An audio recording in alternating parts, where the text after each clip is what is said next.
ഇനി ഞാൻ ലൈംഗികമായി ചൂഷണം ചെയ്യപ്പെട്ടു, ബിഷപ്പാണ് ചെയ്തതെന്ന് പറഞ്ഞ് അതിന് പിറ്റേ ദിവസം അത് ചിലപ്പോൾ കിണറ്റി കിടക്കും.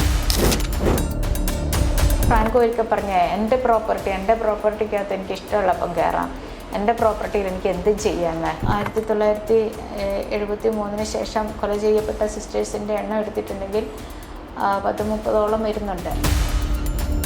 ഒന്നും പറയുന്നില്ലായിരുന്നു, കണ്ണീർ പൊടിക്കാൻ മാത്രമേ അറിയത്തുള്ളൂ. ഇപ്പം നമ്മൾ എന്ന് സംസാരിച്ചാലും സംസാരിക്കത്തില്ല, കരയത്തുണ്ട്, അത്രയും സാധുവായിരുന്നു.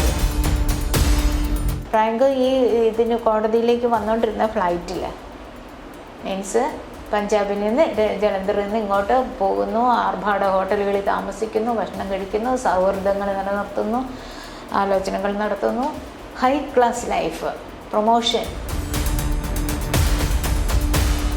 കുറ്റത്തിന് വിധേയപ്പെട്ട, അതായത് ഇരയാക്കപ്പെടുന്ന സ്ത്രീക്ക് മുഖമില്ല, ശബ്ദമില്ല, ഏതെങ്കിലും കോണിൽ അടഞ്ഞിരുന്നോളണം.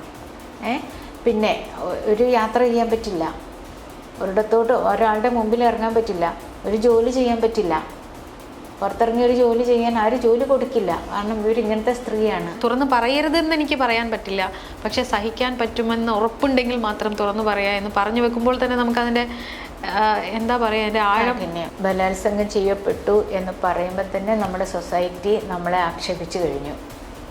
അതേസമയം പ്രതിയായ ആളെ ഉയർത്തിപ്പിടിക്കുകയും ചെയ്യും. ഇപ്പോൾ ഫുഡ് ഉണ്ടാക്കി കൊടുക്കുന്ന ആരാ? സിസ്റ്റേഴ്സ്. കോൺവെൻറ്റിൽ വന്നിട്ടാണ് സിസ്റ്റേഴ്സ് ഇയാൾ ഭക്ഷണം കഴിക്കുന്നത്.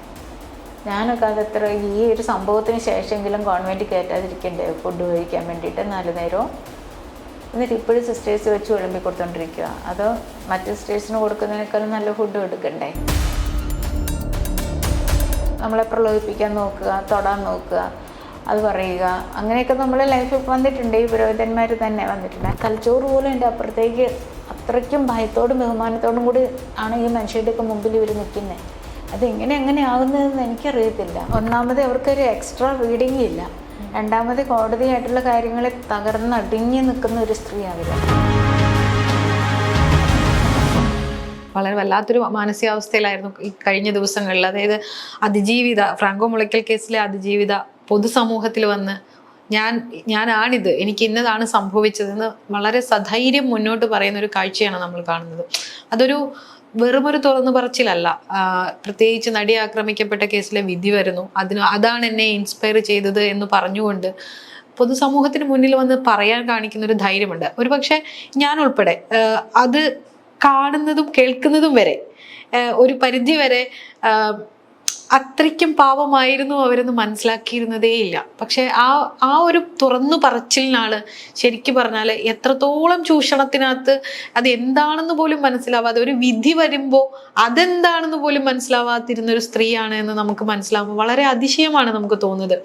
നമ്മൾ ഈ പൊതുസമൂഹത്തിൽ ഇറങ്ങി നടക്കുന്നവരാണ് കന്യാസ്ത്രീകൾ ഉണ്ടെങ്കിൽ പോലും അത്രമാത്രം സൊസൈറ്റിയിൽ നിന്ന് അകന്നു കഴിയുന്ന ഒരു വിഭാഗമാണ്. അതുകൊണ്ടായിരിക്കണമല്ലോ അങ്ങനെ ആയിപ്പോയിട്ടുണ്ടാവുക, അല്ലേ?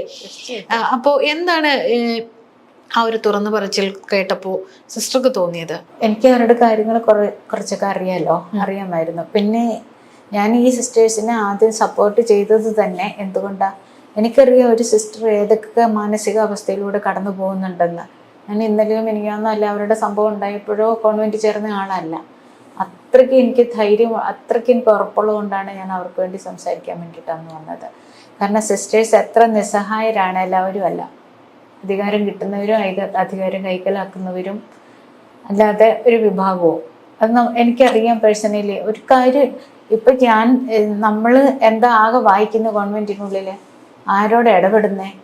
പുരോഹിതന്മാരോട് ഇടപെടുന്നു. പിന്നെ എന്താ വായിക്കുന്നത്? ദൈവിക പത്രം വായിക്കുന്നു. വേറെന്താ കുറച്ച് സ്പിരിച്വൽ വോളിയൂംസ് എന്തെങ്കിലും പുസ്തകങ്ങൾ വായിക്കുന്നു. പത്രം മേടിച്ചാലും വായിക്കാൻ ഒരു സാധ്യതയില്ല, വായനാശീലയില്ല. പിന്നെ വേറെ എന്ത് നോളജ് അവർക്ക് കിട്ടും? മഠത്തിൽ പത്രം കിട്ടാറുണ്ടോ? മറ്റു പത്രങ്ങൾ പത്രം,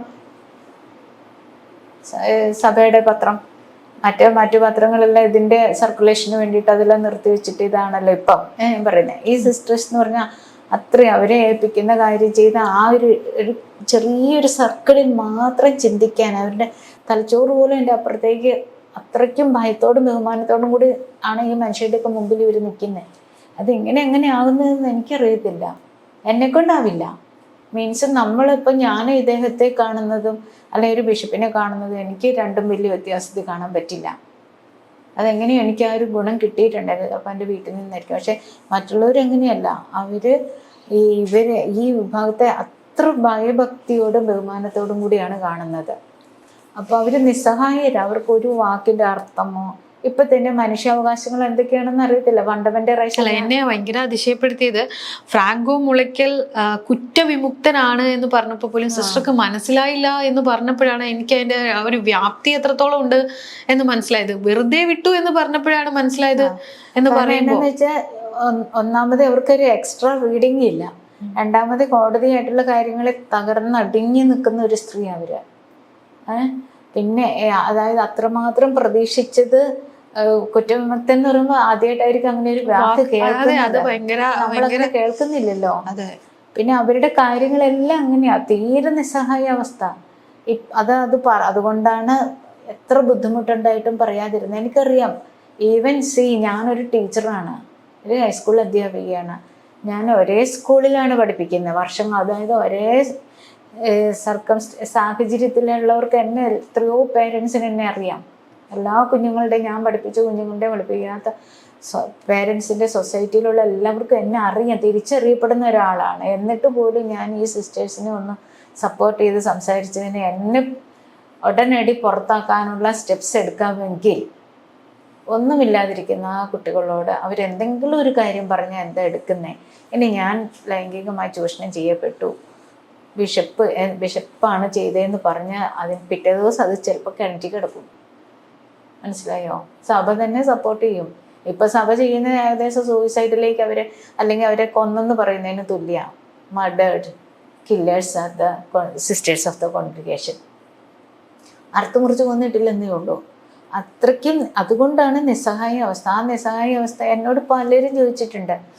ഈ 13 പ്രാവശ്യം എനിക്കറിയാം. 13 പ്രാവശ്യം എന്തുകൊണ്ട് വെച്ചാൽ അതിന് മരിക്കാൻ പേടിയായതുകൊണ്ട്. സ്വയം മരിക്കാനും പേടി, വേറുള്ളവർ കൊല്ലാനും പേടി, കൊന്നിട്ട് ചാകാനും പേടി. ആ ഒരു പേടിയുള്ളത് കൊണ്ടാണ്. പിന്നെ ഒരു നിവൃത്തിയില്ലാതെ വന്നു. ആ സമയത്ത് എല്ലാത്തിനും ഒരു സമയമാണല്ലോ. ഇപ്പം തുറന്നു പറയാൻ തന്നെ എത്രയോ ഭീകരമായൊരവസ്ഥ.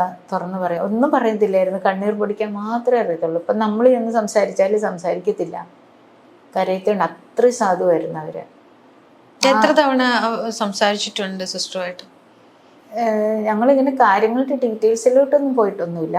പക്ഷെ ഞാൻ അവരൊരു 10 പ്രാവശ്യമെങ്കിലും ഇതിന് ശേഷം അവിടെ പഠിക്കുമ്പോഴും ഒക്കെ, എനിക്ക് അടുത്താണല്ലോ, ഞാൻ പോയി കാണാറുണ്ട്. ഈ കാണുമ്പോഴൊക്കെ ഈ വിഷയമായിട്ട് സംസാരം ഉണ്ടായിട്ടുണ്ട്. വിഷയമായിട്ട് സംസാരിച്ച് ഞാൻ. കാരണം അവർക്ക് ഫോളോവേഴ്സ് ഉണ്ട്, അവരെ കുറെ ഹെൽപ്പ് ചെയ്യുന്നവരുണ്ട്.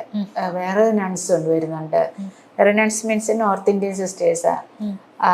അവർക്കൊരു എന്താ പറയുക, അവരും ഏകദേശം ഈ രീതിയിൽ തന്നെ ധ്യാനവും മനസ്സിന് പോസിറ്റിവിറ്റി കൊടുക്കാനും ഒക്കെ ആയിട്ടുള്ള പ്രവർത്തനങ്ങളൊക്കെ ആയിട്ട് അവർക്കൊരു ഗ്രൂപ്പുണ്ട്.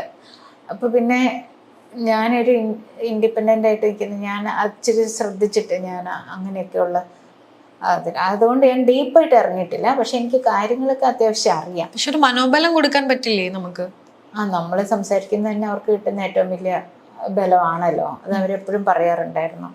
ഞങ്ങൾക്ക് വേണ്ടിയാണ് സിസ്റ്റർ സംസാരിക്കുന്നത്. അന്ന് മുതൽ എങ്ങനെയാണ് സിസ്റ്ററെ എനിക്ക് അന്ന് ആ സിസ്റ്റർ പറഞ്ഞിട്ടുണ്ട് ഒത്തിരി പ്രാവശ്യം. എനിക്കൊരു വാക്ക് പറയാൻ കിട്ടിയല്ലോ. പക്ഷെ എനിക്ക് സിസ്റ്ററിനെ എത്ര നന്നായിട്ടാണ് കിട്ടുന്നത്. അത് ഞങ്ങൾക്ക് വേണ്ടി സംസാരിക്കുന്നത്. അപ്പോൾ അല്ലാതെ അവരെ ഇങ്ങനെ കേട്ടിങ്ങനെ ആശ്വസിപ്പിക്കാനൊന്നും ഇരിക്കേണ്ട ഒരു അവസ്ഥ എനിക്ക് വന്നിട്ടില്ല. പക്ഷെ ഞാൻ അല്ലാതെ അവർക്കെല്ലാം സപ്പോർട്ടും ഇത്തരത്തില് എൻ്റെ ശബ്ദം കൊണ്ട് അവർക്ക് മാക്സിമം സപ്പോർട്ട് കൊടുത്തിട്ടുണ്ട്. എന്നാലും എന്താണ് ആ കാലഘട്ടങ്ങളിൽ സംഭവിച്ചൊരു മാനസികാവസ്ഥ എന്ന് എപ്പോഴെങ്കിലും തുറന്നു പറഞ്ഞു? മാനസികാവസ്ഥ പക്ഷെ ഇഷ്ടംപോലെ ഷീസ് ഡെഡ്, മരിച്ച സ്ത്രീയാണ്. അല്ലാതെ പറഞ്ഞു തന്നിട്ടുണ്ടോ? ചില വാക്കുകളിൽ കൂടി നമുക്കറിയാലോ, പറഞ്ഞിട്ടുണ്ട് നമുക്കറിയാലോ. കേൾക്കുമ്പോൾ നമുക്കറിയാലോ. 2-3 സെന്റൻസ് പറയുമ്പോഴത്തേക്ക് അവരുടെ സാഹചര്യം നമുക്ക് ഒരാളെ ഒന്ന് കാണുമ്പോഴേ അറിയാം, മനസ്സിലാക്കാൻ പറ്റും. പിന്നെ അവർ കടന്നു പോകുന്ന സാഹചര്യങ്ങളെല്ലാം ഇവിടം വരെ ഉള്ളത് എനിക്കറിയാം. ഇപ്പം പ്രസൻറ്റിൽ കടന്നു പോകുന്ന ശരിക്കും എനിക്ക് അവർക്ക് പ്രോപ്പർട്ടി ഇല്ലെന്നും കോൺവെൻറ്റ് ഇല്ലെന്നും ഒന്നും എനിക്കറിയത്തില്ലായിരുന്നു. അവർക്കൊന്നുമില്ല, ഒരു അഡ്രസ് സീറോ. അതുകൊണ്ടാണ് ഞാനിത് ചോദിക്കുന്നത്. കാരണം നമ്മൾ ഒരാളുമായിട്ട് സംസാരിക്കുമ്പോൾ കുറച്ചെങ്കിലും നമ്മളോട് കമ്മ്യൂണിക്കേഷൻ നടന്നാൽ മാത്രമാണല്ലോ നമ്മൾ ഒരാളെ വ്യക്തമായിട്ട് മനസ്സിലാക്കാൻ പറ്റുക. ഒരുപക്ഷെ കോടതിയിലാണെങ്കിലും നമ്മൾക്ക് പറയാനുള്ളത് പറയുമ്പോൾ മാത്രമാണല്ലോ നമ്മളിൽ നീതി എന്ന് പറയുന്നത് വെളിച്ചം കാണുക. അതിനപ്പുറത്തേക്ക് നിശബ്ദതയും വലിയ നമ്മളെ തന്നെ കൊല്ലാനുള്ള ഒരു മാർഗമായിട്ടും ഉണ്ടാവും. അതുകൊണ്ടാണ് ചോദിച്ചത് എത്രമാത്രം അവർക്ക് പറയാൻ പറ്റുന്നുണ്ട് എന്നുള്ളത്. അവരുടെ കാര്യങ്ങളൊക്കെ അറിയാം, നമുക്ക് ലാസ്റ്റ് വരെ ഉള്ളത് അറിയാം. ഏകദേശം ഒരു വർഷം കഴിഞ്ഞപ്പോഴാണ് ഞാൻ ഇവരുടെ പ്രോപ്പർട്ടി ഇവരുടെ അല്ല, ഈ ബിൽഡിംഗ് ഇവരുടെ, താമസിക്കുന്ന സ്ഥലമൊന്നും ഇവരുടെ അല്ല, ഈ ഇവരുടെ അല്ല, ഫ്രാങ്കോയെ സപ്പോർട്ട് ചെയ്യുന്ന സിസ്റ്റേഴ്സിന്റെ അല്ല, മീൻസ് കോൺഗ്രിഗേഷൻ ഒരുമിച്ചായിരുന്നു. ഇത് അവരെല്ലാം പെറുക്കി കെട്ടി പോയി, മറ്റവര് ഫ്രാങ്കോയുടെ ആൾക്കാര്. ഇവര് മാത്രം ഇപ്പൊ ആകെ 3 പേര്. ഒരു വലിയ ബിൽഡിങ്, എപ്പം വേണമെങ്കിലും എന്ത് സംഭവിക്കാം. അത് പഞ്ചാബ് ഡയസിസ്, ഈ ജലന്ധർ ഡയസിന്റെ. അതിൽ ഫ്രാങ്കോ ഒരിക്കൽ പറഞ്ഞ എൻ്റെ പ്രോപ്പർട്ടിക്കകത്ത് എനിക്ക് ഇഷ്ടമുള്ളപ്പം കയറാം, എൻ്റെ പ്രോപ്പർട്ടിയിൽ എനിക്ക് എന്ത് ചെയ്യാന്ന്.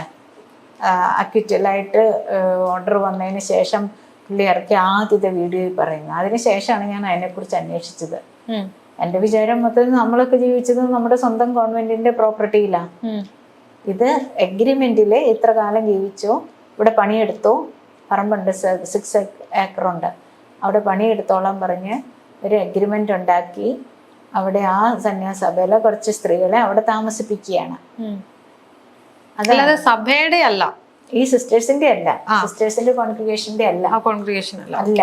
അപ്പം നേരിട്ട് ജലന്ധർ സഭയുടെ പ്രോപ്പർട്ടി, ബിൽഡിങ് അവര് പൈസ കൊടുത്ത് ഉണ്ട്. കാരണം ഇവരുടെ സ്റ്റാർട്ടിങ് അധികം വർഷമായിട്ടില്ല. അപ്പൊ ഇവർക്ക് എക്കണോമിക്കലി ഇവര് പൂറാണ്. അപ്പൊ അങ്ങനത്തെ ഒന്നും ചെയ്യാനൊരു ലാൻഡ് മേടിക്കാനോ ഒരു മഠം പണിയാനോ ഉള്ള സാഹചര്യമൊന്നും ഇല്ലാത്തതുകൊണ്ട് ഇവര് അയാളുടെ അടിയിലാണ്, ഈ മീൻസ് ഫുൾ കൺട്രോളിലാണ്. അതാണ് ഇവര് മറ്റു കോൺഗ്രിഗേഷനും കുറച്ചും കൂടി ദയനീയമായ പൂറായിട്ടുള്ള ഒരവസ്ഥയിലായിരിക്കുന്നത്. അപ്പൊ അയാൾ പറയുന്നതിനപ്പുറത്തേക്ക് സാധാരണ ഇപ്പൊ എൻ്റെ സന്യാസഭയ്ക്ക് കോടിക്കണക്കിന് സ്വത്തുണ്ട്. ഇപ്പൊ സ്വന്തമായിട്ട് 1888 തുടങ്ങിയതാണ്. സ്വന്തമായിട്ട് ഇഷ്ടംപോലെ അധ്യാപകർ, ഗവൺമെന്റ് സാലറീസ്, ഹോസ്പിറ്റൽസ്, കോളേജുകൾ എല്ലാം ഉണ്ട്, സ്കൂളുകൾ ഇഷ്ടം പോലെ. അപ്പോൾ സെൽഫ് ആയിട്ട് നിൽക്കാൻ പറ്റുന്ന ഒരു സന്യാസ സഭയാണ് അതിൻ്റെ അടിസ്ഥാനം. പക്ഷെ ഇതങ്ങനെയല്ല, ഇതിനൊന്നും ഇല്ല.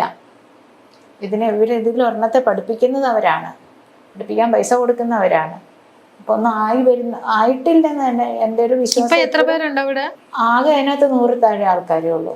എൻ്റെ സന്യാസഭ എന്ന് പറഞ്ഞാൽ 7000-ലധികം ആൾക്കാരുണ്ട്. അവരിത്രേ ഉള്ളൂ. ഇത് അധികം ആകിയിട്ടില്ല ഈ സന്യാസഭ രൂപപ്പെട്ടിട്ട്. കുറച്ച് പെൺപിള്ളേരെ കൂട്ടിക്കൊണ്ടുപോയി അങ്ങ് തുടങ്ങി. ഞങ്ങളുടെ സന്യാസഭ അങ്ങനെ തന്നെയാണ്, 5-6 പെൺപിള്ളേരെ കൂട്ടിക്കൊണ്ടുപോയി തുടങ്ങിയ സന്യാസഭയാണ്. അപ്പം അതുകൊണ്ട് ഇവര് എല്ലാത്തിനും ഇദ്ദേഹത്തെ ഡിപ്പെൻഡ് ചെയ്യണം. ഒന്ന് വീട്ടിൽ പോകണമെങ്കിൽ അദ്ദേഹത്തിന്റെ പെർമിഷൻ വേണം.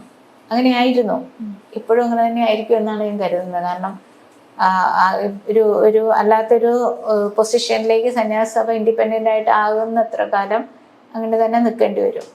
അതുകൊണ്ടാണ് കയറി ഇറങ്ങുമ്പോഴും എന്ത് ചെയ്യുമ്പോഴും ഒന്നും നിഷേധിക്കാൻ പറ്റാത്ത. കാരണം ഈ പ്രോപ്പർട്ടി പോലും ഇവരുടെ അല്ല. ഇറങ്ങിപ്പൊടി എന്ന് പറഞ്ഞാൽ അപ്പോൾ കൂടെയുള്ള സിസ്റ്റേഴ്സിന് ആ ഒരു കെയർ ഉണ്ടല്ലോ, ഒത്തിരി സ്നേഹമുള്ള ഒരു സ്ത്രീയായിരുന്നു സിസ്റ്റേഴ്സിനോടൊക്കെ. അതൊക്കെയാണ് തീർത്തും മനുഷ്യനെ ഇല്ലായ്മയാക്കുന്ന ഒരു സാഹചര്യം. ഒന്നും അറിയാതെ കണ്ണും പൂട്ടി പോവുകയാണ്. ഒരു സന്യാസഭ തുടങ്ങുന്നു, അതിൻ്റെ പുറകെ പോകുന്നു. ആരും അന്വേഷിക്കുന്നില്ല, പേരൻസ് അന്വേഷിക്കുന്നില്ല അവർക്ക് എന്തുണ്ട്, എങ്ങനെ നിലനിൽക്കും. അപ്പോൾ സാധാരണ മനുഷ്യരെ പോലെ ജീവിക്കുക, പ്രവർത്തിക്കുക, സേവനം ചെയ്യുക, മാക്സിമം ചെയ്യുക. സിസ്റ്റേഴ്സൊക്കെ ആയിക്കഴിഞ്ഞാൽ ഒരു സഹായം ചെയ്യണേ. ഇപ്പം എൻ്റെ മുമ്പിൽ ഒരാൾ പെട്ടു, ഒരു 100 രൂപ ചോദിക്കുവാണെങ്കിൽ ഞങ്ങളുടെ സന്യാസഭ അനുസരിച്ച് ഞങ്ങൾക്ക് പോക്കറ്റ് മണി പോലും ഇല്ല. അപ്പം നമ്മളൊക്കെ എങ്ങനെ സഹായിക്കാൻ പറ്റുമോ മനുഷ്യനെ? അതേസമയം ഞാനൊരു ഇൻഡിപെൻഡൻ്റ് ആയിട്ടുള്ള ഒരാളാണ്, ഒരു വീട്ടിൽ നിന്ന് വരുന്ന ഒരാളാണ്, എൻ്റെ കയ്യിൽ അത്യാവശ്യം പൈസ കാണും, എന്തെങ്കിലും കാണും, എടുത്തു കൊടുക്കാൻ പറ്റും. മനസ്സിലായോ? അപ്പോൾ അങ്ങനെ പോലും പറ്റാത്ത ഒരു പിന്നെ നമുക്ക് എന്തെങ്കിലും ഒരു സേവനം ചെയ്യാൻ പോകണം, 100 പേരോട് പെർമിഷൻ മേടിക്കണം. ഇതൊന്നും വേണ്ടെന്ന് അവർ പറയും. അതാരാ പറയുന്നതെന്ന് എനിക്കറിയാം. അധികാരസ്ഥാനത്ത് ഇരിക്കുന്നവർക്ക് ആരുടെയും പെർമിഷൻ വേണ്ട. പിന്നെ അവരുടെ സപ്പോർട്ടോട് കൂടി കുറച്ച് സിസ്റ്റേഴ്സാണ്, അവർക്കും ആരുടെയും പെർമിഷൻ വേണ്ട. ഇഷ്ടംപോലെ പൈസയും കാണും. അങ്ങനെ അല്ലാത്ത ഒത്തിരി ഒരു വിഭാഗത്തിലേറെ, പകുതിയിലേറെ ആൾക്കാരുണ്ടല്ലോ. അപ്പോൾ അതേസമയം നമ്മൾ ഇപ്പോൾ ഒരു വീട്ടിലാണെങ്കിൽ വീട്ടിൽ പറയണ്ടെന്നൊന്നുമല്ല, പക്ഷെ അതിന് ബേർഡൻ കുറവുണ്ട്. ഈ ഫ്രാങ്കോ മുളയ്ക്കൽ ഒറ്റപ്പെട്ട ഒരു സംഭവമായിട്ട് നമുക്ക് പറയാൻ കഴിയുമോ? കാരണം ഞാനിപ്പോൾ ഒരു വലിയ ലിസ്റ്റ് പറയുകയാണെങ്കിൽ, ഒന്ന് സിസ്റ്റർ അഭയ, അതിനുശേഷം sister Amala, Mary Sebastian, sister Jesme, sister Anupama, ആ കൂട്ടത്തിൽപ്പെട്ട 3 സിസ്റ്റർമാര്, പിന്നെ ലിസി വടക്കേ, ഈ സിസ്റ്റർ എൽസീന. ഇങ്ങനെ ഞാനൊരു ലിസ്റ്റ് പറഞ്ഞു കഴിഞ്ഞാൽ എനിക്ക് തോന്നുന്നു നമുക്ക് പറയാൻ ഒരുപാട് പേരുകളുണ്ട്. ഇത്രയും അപ്പൊ നമുക്ക് ഒരിക്കലും ഇതിനെ ഒരു ഒറ്റപ്പെട്ട സംഭവമായിട്ട് പറയാൻ പറ്റുമോ? ഒറ്റപ്പെട്ട സംഭവം അല്ല, സ്ഥിരമായി ഇതിനകത്ത് നടക്കുന്ന ചില വീഴ്ചകൾ എന്ന് പറയത്തില്ല, തെറ്റായ നിയമലംഘനങ്ങളാണ് ഇവിടെ നടക്കുന്നത്. ഇപ്പം ആദ്യം പറഞ്ഞ പേര് മുതലൊന്ന് ചോദിച്ചിട്ടുണ്ട്, അഭയ കേസ് മുതൽ അവരെ കൊന്നുകളയുക ചെയ്ത്. നമ്മുടെ ഇന്ത്യൻ ശിക്ഷാ നിയമം അനുസരിച്ച് മർഡർ, കൊലപാതകമാണത്, ഒഫൻസാണ്. അതുപോലെ ബാക്കി കൊല ചെയ്യപ്പെട്ട 1973 ശേഷം കൊല ചെയ്യപ്പെട്ട സിസ്റ്റേഴ്സിൻ്റെ എണ്ണം എടുത്തിട്ടുണ്ടെങ്കിൽ 10-30ഓളം വരുന്നുണ്ട്. എന്ന് പറഞ്ഞാൽ അതെല്ലാം ആത്മഹത്യയാക്കി മാറ്റി, മാനസിക രോഗികളാക്കി മാറ്റി, അങ്ങനെ ആക്കി മാറ്റുകയാണ്. ആക്കി മാറ്റുന്ന സംവിധാനം ഇനിയും തുടരും. അത് ശരിക്കും ഒന്നുകിൽ സൂയിസൈഡ് ടെംപ്റ്റഡ് ആണല്ലോ, അറ്റംപ്റ്റ് പ്രേരണ കുറ്റം വരുത്തണം, അല്ലെങ്കിൽ മർഡർ ആയിരിക്കും. ഇത് രണ്ടും ഒന്നും അന്വേഷിക്കുകയില്ല. അപ്പോൾ ഇത് കാലകാലങ്ങളായിട്ട് ഇങ്ങനെ തുറന്നുകൊണ്ട് പോകുന്നൊരു യാഥാർത്ഥ്യമാണ്. ഇതിന് എല്ലാ സംവിധാനങ്ങളും പൊളിറ്റിക്കലി ആൻഡ് റിലീജിയലി ലിങ്ക്ഡ് ആണ്.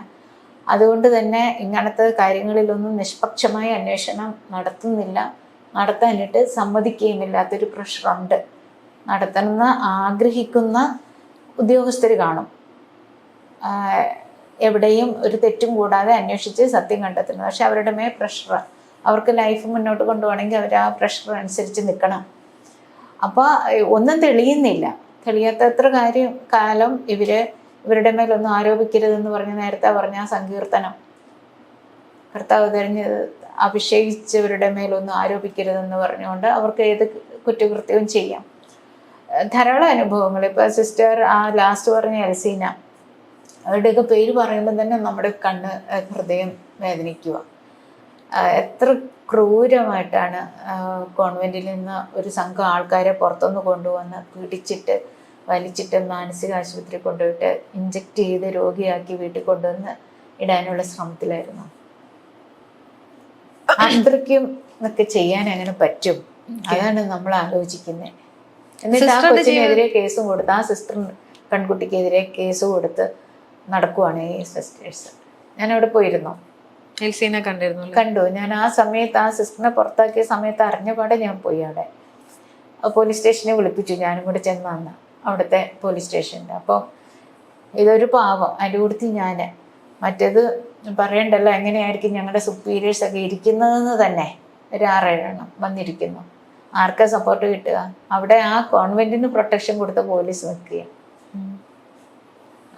അതൊക്കെയാണ് എന്താ പറയുക. ഈ ലൈഫ് ജീവിതത്തിൽ ഈ ഫ്രാങ്കോ മുളയ്ക്കലിനെ പോലെയുള്ള ആളുകളെ എപ്പോഴെങ്കിലും ഒക്കെ കണ്ടുമുട്ടിയിട്ടുണ്ടോ?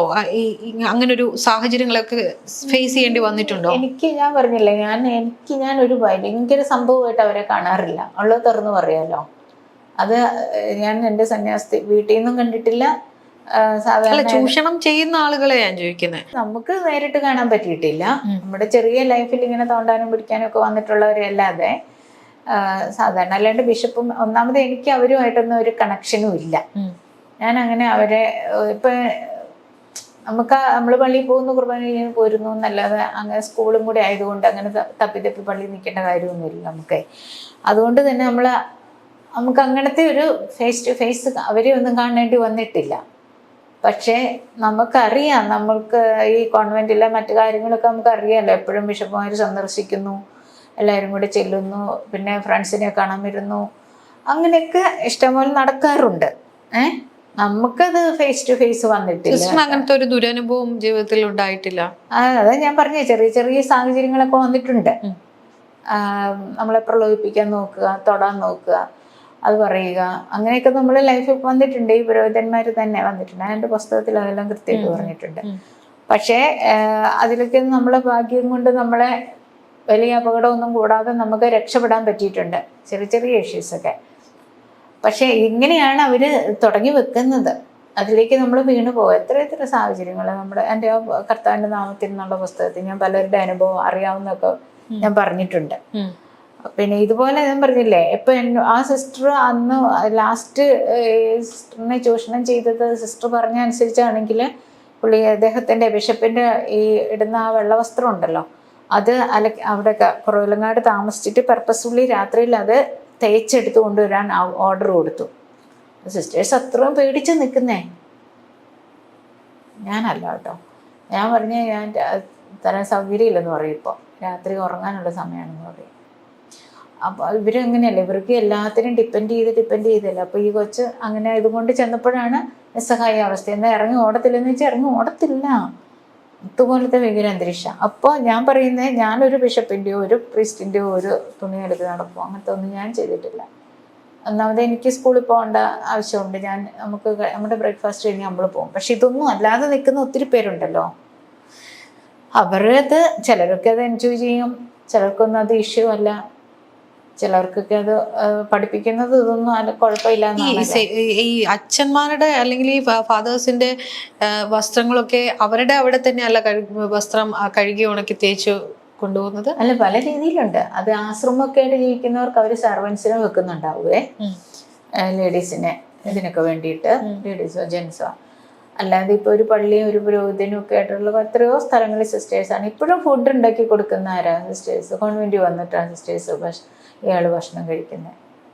ഞാനൊക്കെ അതെത്ര ഈ ഒരു സംഭവത്തിന് ശേഷമെങ്കിലും കോൺവെൻറ്റ് കയറ്റാതിരിക്കണ്ടേ ഫുഡ് കഴിക്കാൻ വേണ്ടിയിട്ട് 4 നേരവും? എന്നിട്ട് ഇപ്പോഴും സിസ്റ്റേഴ്സ് വെച്ച് വിളമ്പി കൊടുത്തോണ്ടിരിക്കുക. അതോ മറ്റു സിസ്റ്റേഴ്സിന് കൊടുക്കുന്നതിനേക്കാളും നല്ല ഫുഡ് കൊടുക്കണ്ടേ? നമ്മുടെ ഇവിടെയൊക്കെ വയനാട്ടിലെ കാര്യമാണ് എനിക്കറിയാവുന്നത്. എല്ലാ കോൺവെൻറ്റിലും ആണെന്ന് അറിയത്തില്ല, ഞാൻ അന്വേഷിക്കാറുണ്ട് ഇപ്പോഴും. പക്ഷേ വാരക്കാമല വരാറില്ല, കൊടുക്കാറുമില്ല എൻ്റെ കോൺവെൻറ്റിൽ. അതിന് മുമ്പ് വരെ ഉണ്ടായിരുന്നു, അത് നിർത്തി. പക്ഷേ മറ്റ് എൻ്റെ തന്നെ കോൺവെൻറ്റുകളിൽ ഇപ്പോഴും ഫുഡ് അവർക്ക് എന്തുണ്ടാക്കി കഴിച്ചാൽ എല്ലാവരും പുറത്തുനിന്ന് ഓർഡർ ചെയ്ത് കഴിക്കട്ടെ. ഇപ്പം എല്ലാം പറ്റും. പണ്ട് കാലത്താണല്ലോ ഒന്നും പറ്റാതിരുന്ന കാലം. അങ്ങനെയൊക്കെ ഉണ്ട്. അതെല്ലാം സാഹചര്യങ്ങളാണ്. നേരിട്ട് തെറ്റിലേക്ക് ഈ സാഹചര്യത്തിലേക്ക് പോകാൻ പറ്റുന്ന ഒരു സാഹചര്യങ്ങളാണ് അതൊക്കെ, അല്ലേ? അത് തന്നെ പുരോഹിതന്റെ വസ്ത്രം അലക്കി തേച്ചു കൊടുക്കാന്ന് ഭക്ഷണം ഉണ്ടാക്കുന്നതിനേക്കാൾ കുറച്ചൊരു ഒരു പടിയും കൂടെ വേറൊരു അവസ്ഥയാണത്. വസ്ത്രം അലക്കി തേച്ചു കൊടുക്കാണ്. അതൊക്കെ ഇങ്ങനെ ദൈവത്തെ പ്രസാദിപ്പിക്കുന്നതിന് തുല്യമാണെന്ന് പറഞ്ഞ് പഠിപ്പിച്ചു കൊടുത്താൽ അത് തലയിൽ വെച്ച് നടക്കുന്ന പാവങ്ങൾ ഇപ്പോഴും ഉണ്ട്. നമ്മുടെ സിസ്റ്ററൊക്കെ സംസാരിക്കുമ്പോൾ മനസ്സിലാകുന്നില്ലേ, നമ്മുടെ സിസ്റ്ററിന്റെ വെളിപ്പെടുത്തല് സംസാരത്തില്. അതെ, ആ സിസ്റ്റർ പറഞ്ഞ ഒരു വാക്കെന്ന് പറഞ്ഞാൽ, സഹിക്കാൻ പറ്റുമെങ്കിൽ മാത്രം നിങ്ങൾ തുറന്നു പറയുക. തുറന്നു പറയണമെന്ന് ഞാൻ തുറന്നു പറയരുതെന്ന് എനിക്ക് പറയാൻ പറ്റില്ല, പക്ഷെ സഹിക്കാൻ പറ്റുമെന്ന് ഉറപ്പുണ്ടെങ്കിൽ മാത്രം തുറന്നു പറയാ എന്ന് പറഞ്ഞു വെക്കുമ്പോൾ തന്നെ നമുക്ക് അതിന്റെ എന്താ പറയാ, അതിന്റെ ആഴം, പരപ്പ്, കാഠിന്യം ഇതെല്ലാം നമുക്ക് ആ ഒറ്റ വാക്കിൽ നിന്ന് തന്നെ ഒരു സ്ത്രീ എന്ന നിലയിൽ മനസ്സിലാക്കാൻ കഴിയുമെന്നാണ് ഞാൻ വിശ്വസിക്കുന്നത്. അങ്ങനെ തന്നെയല്ലേ തോന്നുന്നത്? തീർച്ചയായിട്ടും. നമ്മള് ബലാത്സംഗം ചെയ്യപ്പെട്ടു എന്ന് പറയുമ്പോൾ തന്നെ നമ്മുടെ സൊസൈറ്റി നമ്മളെ ആക്ഷേപിച്ചു കഴിഞ്ഞു. അതേസമയം പ്രതിയായ ആളെ ഉയർത്തിപ്പിടിക്കുകയും ചെയ്യും. മീൻസ് അവർക്ക് അതിൻ്റെതായ ഒരു അവസ്ഥയുണ്ട്. എത്ര വേണേലും ജീവിതം പിന്നെയും ആസ്വദിക്കാം, എവിടെ വേണേലും യാത്ര ചെയ്യാം, ആരുടെ മുമ്പിലും മുഖം വെളിപ്പെടുത്താം. അതായത് കുറ്റം ആരോപിക്കപ്പെടുന്നയാൾ. എന്നാൽ കുറ്റത്തിന് അതായത് ഇരയാക്കപ്പെടുന്ന സ്ത്രീക്ക് മുഖമില്ല, ശബ്ദമില്ല, ഏതെങ്കിലും കോണിൽ അടഞ്ഞിരുന്നോളണം. പിന്നെ ഒരു യാത്ര ചെയ്യാൻ പറ്റില്ല, ഒരിടത്തോട്ട് ഒരാളുടെ മുമ്പിൽ ഇറങ്ങാൻ പറ്റില്ല, ഒരു ജോലി ചെയ്യാൻ പറ്റില്ല. പുറത്തിറങ്ങി ഒരു ജോലി ചെയ്യാൻ ആരും ജോലി കൊടുക്കില്ല. കാരണം ഇവരിങ്ങനത്തെ സ്ത്രീയാണ്. സ്ത്രീ സമൂഹത്തിന് മൊത്തം ഒരു തരത്തിൽ ഭീഷണിയാണ് ഇത്തരത്തിലുള്ള ഒരു അവസ്ഥാ വിശേഷം എന്ന് പറയുന്നുണ്ടെങ്കിൽ. ശരിക്കും പറഞ്ഞാൽ ഒരു ഈക്വൽ ആയിട്ടുള്ള ഒരവസ്ഥയാണെങ്കിൽ ഈ ലൈംഗിക അപരാധ ഇരയാക്കപ്പെടുന്ന സ്ത്രീ എന്തിനാ വീണ്ടും അപമാനിതയാവുകയാണ്? മറിഞ്ഞിരിക്കുമ്പോൾ വീണ്ടും അപമാനിത. ഞാനതാ പറയുന്നത്, വീണ്ടും അപമാനിതയാവും. കാരണം അവൾ എഴുന്നേറ്റ് നിന്ന് പറയണം, ഇയാളാണ് എന്നെ ദ്രോഹിച്ചത്. സമൂഹത്തിൻ്റെ മുമ്പിൽ വന്ന് ഇപ്പം സിസ്റ്റർ പറയുന്ന പോലെ അന്ന് സിസ്റ്ററിന് മാത്രമല്ല ആർക്കാണെങ്കിലും പറയാൻ പറ്റണം. നമ്മളിപ്പം നമുക്ക് തന്നെ കിട്ടിയിരിക്കുന്ന ഒരു സുരക്ഷാ കവചം നമ്മളെ തന്നെ കൂടുതൽ അപമാനിക്കുക. കണ്ടോ, സിസ്റ്റർ ജീവിച്ചിരിപ്പുണ്ടെന്ന് ആർക്കറിയാവുന്നേ? സിസ്റ്ററിൻ്റെ വീട്ടുകാർക്ക്, പിന്നെ സിസ്റ്ററിനെ അവിടെ അവിടെ വരുന്ന പോലീസുകാർക്ക്. വേറെ സിസ്റ്റർ അപ്പിയറേ അല്ല, പ്രസൻസ് ഇല്ല, എക്സിസ്റ്റൻസ് ഇല്ല സിസ്റ്ററിന്. ഏതൊരു സ്ത്രീക്കും ഇതുപോലെ ഒരു ഏതൊരു കുറ്റം പോലെ ഇതും ഒരു കുറ്റം, അങ്ങനെയാണ് അതിനെ കാണേണ്ടത്. അതായത് ഇരയാക്കപ്പെടുന്നുണ്ടെങ്കിൽ, നമ്മളെ ഒരാൾ തല്ലി, നമ്മൾ പോലീസ് സ്റ്റേഷനിൽ പരാതി കൊടുത്തു, അത് ഗൗരവമുള്ളതാണെങ്കിൽ, മറ്റ് ക്രൈം ആണെങ്കിൽ അത് കോടതിയിലേക്ക് റെഫർ ചെയ്ത് പോകുന്നു. അവിടെ നമ്മൾ മുഖം മറയ്ക്കുന്നില്ല, ശരിയില്ലേ? പിന്നെ എന്തിനാണ് ഇതിന് മാത്രം? അത് ഈ ഒരു കേസ് മാത്രം നോക്കുക. ഫ്രാങ്കോ ഈ ഇതിന് കോടതിയിലേക്ക് വന്നുകൊണ്ടിരുന്ന ഫ്ലൈറ്റിൽ, മീൻസ് പഞ്ചാബിൽ നിന്ന് ജലന്ധറിൽ നിന്ന് ഇങ്ങോട്ട് പോകുന്നു, ആർഭാട ഹോട്ടലുകളിൽ താമസിക്കുന്നു, ഭക്ഷണം കഴിക്കുന്നു, സൗഹൃദങ്ങൾ നിലനിർത്തുന്നു, ആലോചനകൾ നടത്തുന്നു, ഹൈ ക്ലാസ് ലൈഫ്, പ്രൊമോഷൻ. ഈ ക്രൈം പോലീസിൽ പരാതി കൊടുത്തതിന് ശേഷമുള്ള കാര്യം പറയുന്നത്, അതിന് മുമ്പത്തെ അപ്പം തരാം. പക്ഷെ ഈ സഹോദരിയോ ഇല്ലാതെയായി. എന്തുകൊണ്ടാണ്? നമുക്കൊരു നിയമം അങ്ങനെ ഒരു സ്ത്രീ സുരക്ഷ പരിരക്ഷയാണ്, പക്ഷെ എനിക്ക് തോന്നുന്നില്ല അത് ഇന്നത്തെ കാലഘട്ടത്തിന് അത് അനുയോജ്യമായ ഒരു പരിരക്ഷയല്ല. ഇൻ കേസ് ആരെങ്കിലും പറയുകയാണ് എൻ്റെ പേര് വെളിപ്പെടുത്തണ്ട ഇക്കാര്യത്തിൽ എന്ന് പറയുന്നതൊഴികെ ബാക്കി എല്ലാവരും, ധൈര്യമുള്ള എല്ലാവരും വന്നിട്ട് പറയണം. അപ്പം നമ്മൾ നേരിട്ട് പറഞ്ഞ് നമുക്കുണ്ടായ ദുരിതങ്ങൾ എന്തിനാ മറച്ചു വെക്കുന്നത്? നമ്മൾ പറഞ്ഞു കഴിയുമ്പോൾ അന്നേരമാണ് അവരെ ആക്ഷേപിക്കപ്പെടുകയും, മീൻസ് അവർക്ക് അവരുടെ ഈ ക്രൈമിനെ കുറിച്ച്, അവർ ചെയ്തതിനെ കുറിച്ചിട്ട് ലജ്ജയെങ്കിലും തോന്നേണ്ടത് എന്നാണ് എൻ്റെ ഒരു കാഴ്ചപ്പാട്. ചോദിച്ചതിന് അടുത്തേക്ക് ഞാൻ വന്ന ഉത്തരം കൊണ്ടെന്ന് എനിക്ക് വിട്ടുപോയി. ഈ പ്രതിഷേധം, ഇപ്പൊ നിലവിൽ നടക്കുന്ന പ്രതിഷേധം സഭയിൽ എത്രത്തോളം മാറ്റം വരുത്തിയെന്ന് തോന്നിയിട്ടുണ്ട്? ഇപ്പൊ പുതിയ നല്ലൊരു ചരിത്രപരമായ ഒരു സമൂഹത്തില്, സഭയിലെ അറിയത്തില്ലെങ്കിൽ സമൂഹത്തിൽ ഒന്നാകെ ഒരു ഭയങ്കര പ്രചോദനമാണ്. പിന്നെ അതിനുശേഷം നമ്മൾ സഭയ്ക്കകത്ത് നോക്കിയിട്ടുണ്ടെങ്കിൽ, സഭയിലെ ഇവിടെ നമ്മുടെ ആലഞ്ചേരി സീറോ മലബാർ സഭയിലെ കുറച്ച് ഇഷ്യൂസൊക്കെ വന്നപ്പോൾ ആൾക്കാർ പ്രതികരിക്കുന്നൊക്കെയുണ്ട്. അല്ലാതെ ഇത്തരത്തിലുള്ളൊരു റേപ്പ് കേസ് വെളിപ്പെടുത്താൻ ഒരാൾ വരികയോ ഒരു കുറ്റം പരാതിപ്പെടുകയോ ഒന്നും ഇതുവരെ ചെയ്തിട്ടില്ലെന്ന് പറഞ്ഞാൽ അതിൻ്റെ അർത്ഥം ഉണ്ടായിട്ടില്ലെന്നല്ല. അതുകൊണ്ട് അത്തരത്തിൽ നമ്മൾ ചിന്തിക്കുമ്പോൾ എന്തെങ്കിലും മെച്ചം ഉണ്ടായെന്ന് ചോദിച്ചാൽ ഇന്നും പേടിയാണ് പറയാൻ, ഇപ്പോഴും പേടിയാണ് പറയാൻ. അല്ലാണ്ട് പിന്നെ പുരോഹിതന്മാരോ ഒക്കെ അല്ലെങ്കിൽ മറ്റാരെങ്കിലും ആരാലും ഒക്കെ ചൂഷണം ചെയ്യപ്പെട്ടിട്ടില്ല. ചിലപ്പം ബലാത്കാരമായിട്ട് അല്ലെങ്കിൽ പോലും ചൂഷണം ചെയ്തിട്ടുണ്ടാവും. കാരണം ഈ കുട്ടി ഒന്നും, ഇപ്പം ഈ സിസ്റ്ററിൻ്റെ കാര്യം കൊണ്ട് അതിനൊന്നും അറിയത്തില്ല, എന്നാ ചെയ്യുന്നതെന്നും അറിയത്തില്ല, എന്താണെന്നും അറിയത്തില്ല ജീവിതം. അങ്ങനെയുള്ള എത്രയോ പേരുണ്ട്.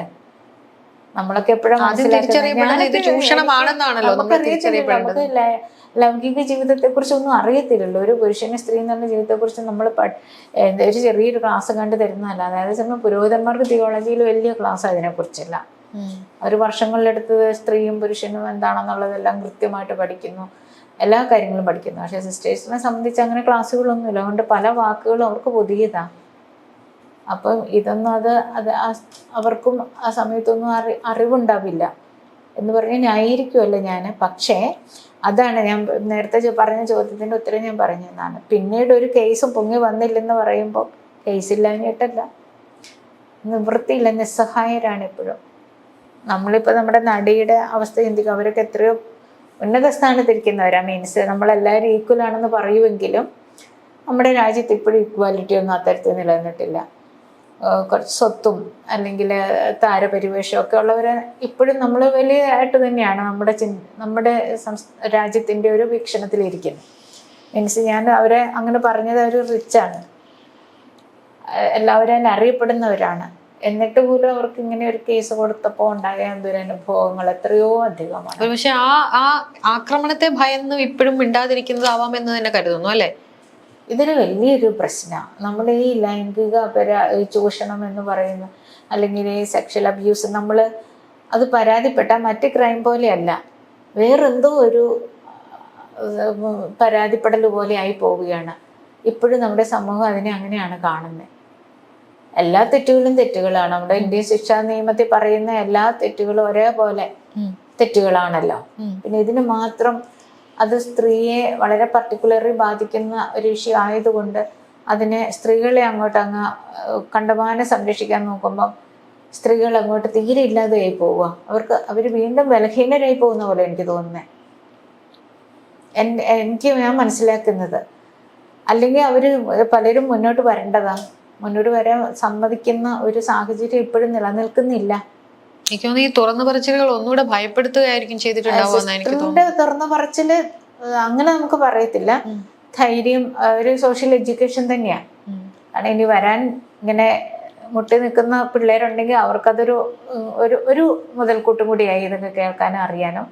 മാത്രമല്ല സിസ്റ്റർ മുഖം കാണിച്ച് പറയാൻ വന്നില്ലേ, അത് ഒരു പ്രചോദനം തന്നെയാണ്, ഒരിക്കലും നെഗറ്റീവ് അല്ല. അതിൽ നിന്ന് വലിയ ഫലം ഉണ്ടായില്ലെങ്കിലും ഒരിക്കലും അതിന് സീറോയിൽ നിന്ന് താഴോട്ട് പോവുകയല്ല, സീറോ വരെ എത്തിയല്ല. അതിനെന്തായാലും ഗുണങ്ങളുണ്ടാകും. ഇപ്പം സിസ്റ്റർ ഈ സാഹചര്യത്തിൽ അത് പറഞ്ഞത് ദോഷമല്ല, ഗുണം തന്നെ ചെയ്യും, അതിൽ യാതൊരു സംശയമില്ല. എന്നാ ഗുണം ചെയ്താലും നമ്മുടെ ഈ സമൂഹം മൊത്തത്തിൽ ഈ കാഴ്ചപ്പാടുകൾക്കൊക്കെ മാറ്റം വരുത്തിയില്ലെങ്കിൽ ഈ ഒരു അപരാധ കേസിൽ കുറ്റം ചെയ്ത ആള് വിലസിക്കുക.